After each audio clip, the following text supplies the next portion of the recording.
Serious, what dark family secret were you let in on once you were old enough?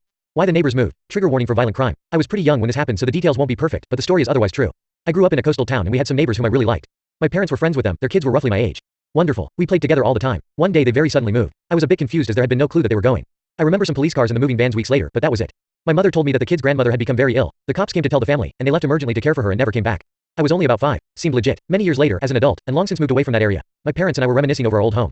I mentioned that I wondered whatever happened to them. That's when my mom told me the truth. The parents had gone out that night on a date and left the kids with a 14-year-old babysitter. When they returned home they found the sitter murdered. Someone had broken into the home and then killed the sitter. My mom stated the cops think the sitter pretended to be the only one home to protect the kids. When the parents got home they checked the kids were safe and set them back to sleep. The police obviously immediately came. Once the kids were hard asleep the parents picked them up, put blankets over their heads, asked the cops to be silent as they walked them out, and took them out of the house. They gave the kids the same story my parents told me. Grandma was sick and they were going to live with her. Grandma dutifully played along with the ruse for several weeks until the parents could find a new home to live in. The kids were kept unaware of what had happened just mere feet from them as they didn't want the kids to be forever terrified of it happening again. Not sure if the kids ever eventually figured out the truth of that one.